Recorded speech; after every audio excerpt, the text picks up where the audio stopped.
Have any of you been to Bergen? Yes. The city is surrounded by 7 mountains, like this. Usually we have rain, so I've only included bragging photos when we have sun. So I used to work here in my hometown Bergen in a big corporation with thousands of employees. And I really liked my job. I had cool projects, I had nice colleagues, and I wasn't looking for a new job. Until one day on LinkedIn, I saw that there was an article about a Norwegian game studio in Bergen looking for someone to fill an exciting role. And despite being a gamer since I was a kid, I had no idea that we had a gaming industry in Bergen, Norway even. So I started to research this company a bit. And I read this story about some students at the university in Trondheim, in Norway, joining forces to make mobile games. And they were working from the university, as you can see here. So when their first game wasn't the success they were hoping for, they looked through the stores to see if there is some kind of gap, some kind of game that's missing. And they grew up together playing Mario Kart. And this is not them, but I think this picture is brilliant because it shows that competitive feeling of these kids playing together and having fun.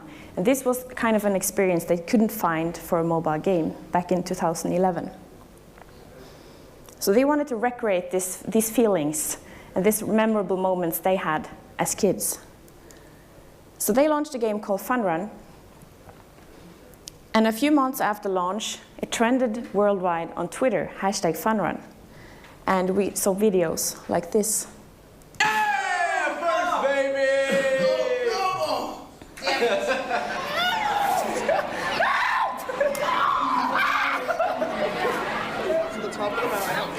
So this game spread it at schools, and we got to the #1 position in the US App Store.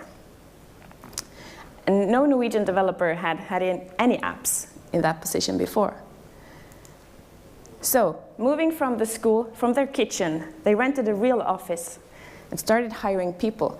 And from the beginning, they were all discussing how they wanted to form the work environment. And yeah, they got a coffee maker. I don't know if you can see the picture. I'll come back to that. And yeah, the shoes. I don't know if this is a Norwegian thing or Nordic thing. I've seen it in some studios in Finland. Do you have a no-shoe policy at your office? No? Yes, we have someone. Yeah. So, after they completed their studies, they moved back to the city of Bergen. This is just taken from the other side. And got an office space in the middle of the city center. And from very early on, the office became an important part of the culture where people met for, of course, to work, but also in the evenings or bringing friends or family in the weekends. So this is how it looked. We have IKEA, so everything I think is from there. So milestones were reached and celebrated. We have this milestone poster. We just updated it because we almost reached all the milestones that were made early on. So of course, we need new goals to stretch for. So we celebrate, and behind these milestones, there are some rewards, usually related to something social, like going to list tag or going to escape rooms in London when we're at PGC. And I hear a lot of people talking about celebrating the failure as well, and that's something that we really do focus on, because of course, we fail.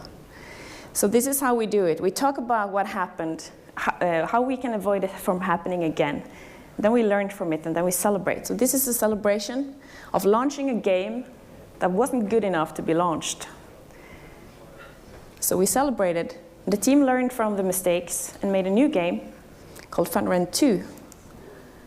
And kids played at schools, tweeted about it, went viral again on Twitter, and then back into this wonderful list here, on the 2nd position this time. Still good. So, as you might have understood, I got the job. And from the moment I walked in the door and kicked off my shoes, I could feel this positive and open, casual environment that I've really felt like this is a place where I can thrive, be myself, And I was really glad that I saw that article and got this job. So on Fridays, we have a weekly meeting. And I got to join in on a few of those before I could start the job. And it's very short, very efficient, and I was working for a big corporation as a project manager with lots of hierarchy, lots of documents, lots of processes. And it was so refreshing to be part of a meeting where everybody had prepared. We fill out the meeting minutes before the meeting. Everybody has prepared. We take times. We switch who is the moderator. We always end the meeting with something fun, like a video or something else. What surprised me in this meeting the most was the level of participation and how people were so open and honest. And as part of the template that we used for these meetings is an evaluation of the week. And everyone was just so honest. Somebody said, yeah, I've had a good week, or I had an amazing week, or it was a bit boring because I had some boring tasks, or I've been feeling tired. I wasn't able to be so efficient. I didn't get to do what I planned for. And coming from this big, I don't know if I should say competitive, but working as a consultant, invoicing your hours to clients, you don't want to really admit that you didn't do what you were supposed to that week, or you couldn't focus. So it was very, very refreshing. And we released a new game in 2016.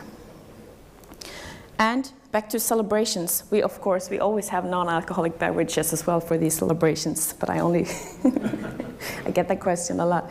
So this is from last year when we celebrated reaching 100 million all organic downloads for our games. So since I started when we were 8, 2.5 years ago, we have welcomed 9 new employees to the office. And Erin, you were talking a lot about recruitment, and that's also something that we really focus on.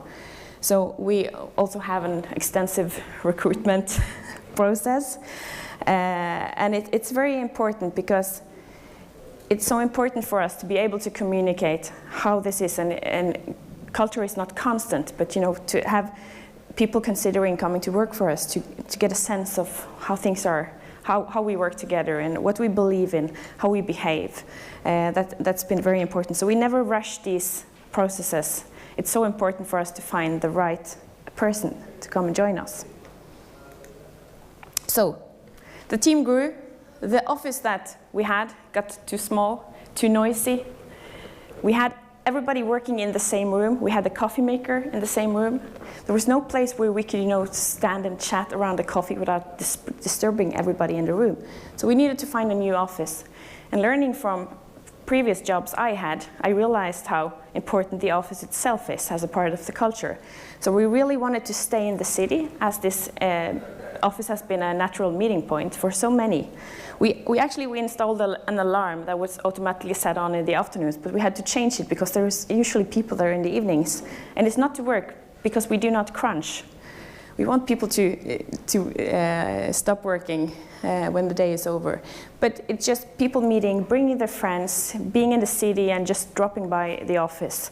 That was such an important focus area for us to be able to still offer that. So we managed to get the rest of the floor, with the balconies there. That's our office. We got the rest of the floor, double the size of our office, and moved into a new part. So this is our team today, 17 people. And every day when I walk to work through the city, this is during Christmas with all the beautiful lights there, I can say from the bottom of my heart that I really look forward to going to the office every single day. It doesn't matter if it's Monday or Friday, that feeling, that sense that I got from going to the interview there is still the feeling that I felt that I have now in my job. And yeah, we got a few more shoe racks. Still no shoes at the office. And we have flexible working hours, but we do have some core hours from 8:55 in the morning, because our teams highly depend on each other, and at some point we want everybody to be there. So this is something that started in the beginning when some of the employees were always early and some always late, they were waiting for the one who was always late. So they made a rule, and there is some paper on the side of the wall there. So the rule is, be present at 8:55. So if you're 5 minutes late, you owe 1 beer to the beer fridge. This is the beer punishment list. If you're 10 minutes late, 2 beers, and 50 minutes or more, 3 beers. So there is beer in the beer fridge.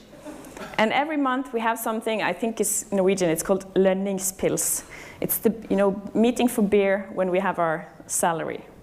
I don't know if you do that, but I know it's, sometimes we see lists of things that are not translatable from Norwegian, and the lønningspils is one of them.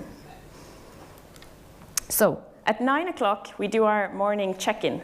So then we want everybody to be there, hence the rule of being there at 8:55. And especially since we doubled the size of the office and we have more space, we don't see each other that much anymore. I really like this, starting the day like this, getting to look my colleagues in the eye, see if anyone has some cool socks. They didn't on this picture, though. And just trying to get a sense of how people are today and what we're going to do today. And it's a very good start of the morning. So, walking around the office, this is a typical situation. Here we have some of my colleagues working on a concept for a new game. In another room, some people are talking, helping each other. Yeah, testing games. And here we have some pictures on the wall from former employees as well. I see Aurora coming in back there. Do you remember them? And I also know that when the school is closed, I can bring my kids to work, at least the oldest one. And he will build Legos, and he doesn't want to leave after a full day at work. So that's also important, to be able to have that kind of flexibility. So this is a wall where we have pictures of things we have experienced together, our memorable moments. And this is important when we have guests or interviews when we're recruiting. We spend a lot of time walking through the office, showing them these pictures. I had a conversation with one of our employees saying that you actually spent 10 minutes with me before we started the interview, just walking around the office, so I could really sense how it would be to work here. And sharing these pictures also for new employees, it's good to be able to see what's happened before. So, for example, going to GDC or singing karaoke at the office, playing horrible games. Always a very good icebreaker. Or playing other games, not that horrible. Or, if there is a sunny day, we go out for ice cream. And yes, of course, we have all these beautiful mountains. So we haven't done it too many times, but we have been to them. And this is during Christmas, we made the gingerbread decorations. And going to parties, we of course, we have these moments as well on the wall. So, to kick off the year, we had a kickoff where we made cars fueled by balloons. Turned out to be very fun. The car I built moved like 3 centimeters. And of course, this is most for bragging, but it's also something that we experienced. We played Fun Run 2 with the Queen of Norway in Finland, and the King of Norway, and the President of Finland. So, of course, most for bragging, but also something that it's unexpected and something that we're proud of and bring with us. Kitchen, it's where we all eat lunch together.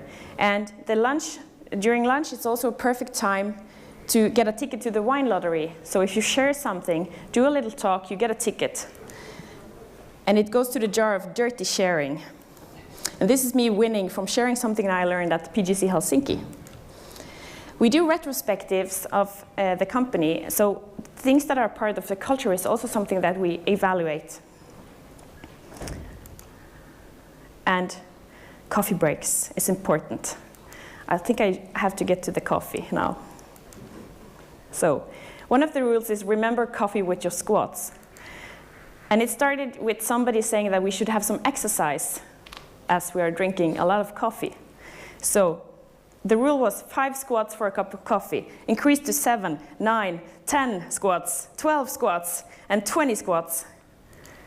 And when we moved the office, we moved the kitchen, so it wasn't that obvious if you did stop doing your squats, so we had some posters up. And we even have a Slack channel for coffee. So we have advanced a little, so now we always have coffee. We still do the squats. And you know, this topic of culture is something that's so important, as we also heard from Erin. And it's a complex matter, and it doesn't, you know, we are working on defining some values, putting some words to it, but putting these words up on the wall is not what's going to make your culture, because we live the culture every day, and it evolves. So I hope I managed to give you a sense of what we are doing to work with culture. It's a complex matter. It involves a lot more than coffee, but these coffee breaks, it's proved to be a good thing for a company. People work better together if you talk together, have breaks together. So remember coffee with your squats. Thank you.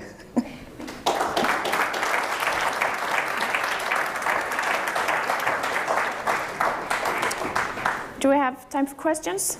Not many, but yeah, I can give a few minutes for questions. Okay. So, any questions? Come on, people, don't be shy. So,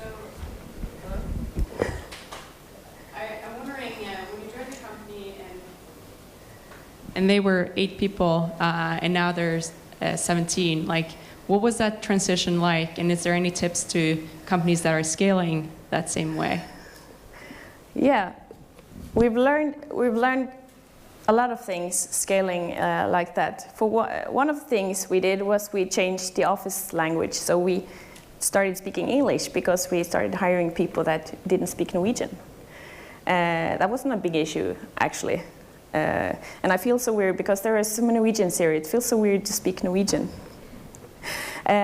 We have learned that it's very important to have these meetups in the office. So when we moved from the smaller office and have so much more space, so everybody is seated in different offices, it's even more important to have these, you know, casual meetings. So we have this thing at Thursday. We call it the thing at 2 at Thursday, where we all meet for 30 minutes of just casual, having coffee, having some sweets, as you saw in the pictures.